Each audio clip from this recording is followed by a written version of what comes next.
Lacuna Coil is a band that I really barely know, but I have actually seen them live, and they were very good. I could count the number of songs that I have heard on one hand. In particular, Heaven's a Lie is the biggest one, which is an absolute rip snort. Once again, I know very little of them, but the little that I do know is that the band is from Italy. They were formed in the early 90s, and according to Wikipedia, they play goth metal. Sleepless Empire is the 10th album by the band, and this is my 5-minute review. Now, I was unsure what to expect out of this group. Artwork isn't too bad, I guess, and it has this crow and skull kind of thing, which is kind of goth. But that's where the elements really stop on this album, exactly on the front cover. I've heard the band being described as the Italian version of Typo Negative without the humour, and if the 6-foot-something Peter Steele was replaced by, well, Christina Scabbia, the voluptuous vixen of 5-foot-nothing. Okay, I'll admit it, no one's ever said that. I made it all up, but hey, quote me if you wish. Still, it feels interesting to note how vastly different goth metal can be when you stack these two up against each other, and that's the standard I set when it comes to this genre.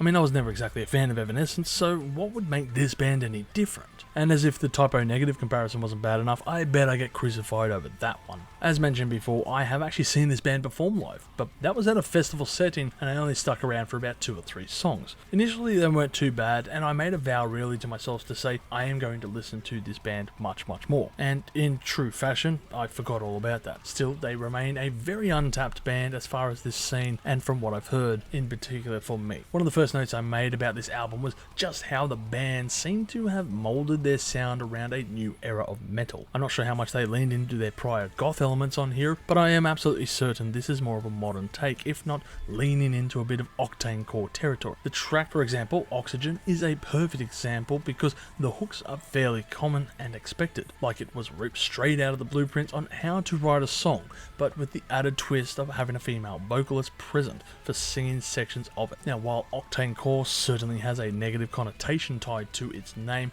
I don't think it's got to be taken entirely in a bad way. It's just a label at the end of the day, and take it as you will, but it doesn't necessarily reflect upon the quality of the music. After all, I didn't mind this album, and I certainly found parts of it enjoyable. While I already talked about Oxygen, it is still quite a fun track to listen to. Now, I am glad that I waited a few weeks to release this review, because my first impressions, once again, were not great. The album initially felt rather generic, and of course conforming with current trends, which admittedly is true, but it's still got some awesome pieces throughout the duration of its runtime.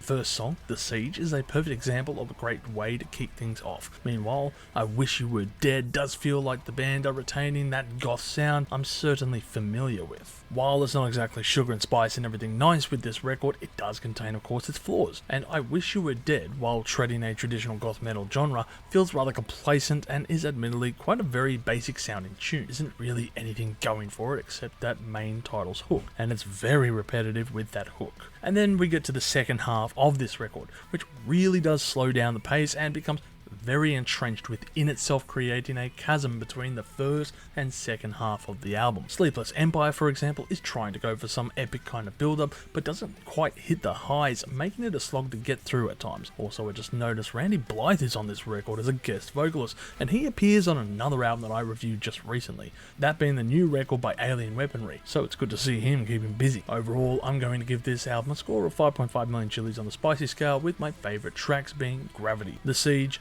and Sleep Paralysis. I never felt strongly for this band, and this album certainly doesn't seem to dissuade me otherwise. It's by no means a bad effort, it's just simply not to my liking. I can certainly understand why you would enjoy it, and if so, make sure to leave a comment below telling me what is your favourite track off this record. As always, make sure to listen to this album for yourself, and make sure to stay spicy out there. If you've enjoyed this content, make sure to smash that like button, subscribe to us, and stay notified for future music related content, because it keeps our manager happy at the end of the day. We are also on Discord, Instagram, Facebook, and all those other social platforms if you want to check us out. As always, people, you have a great day and stay spicy.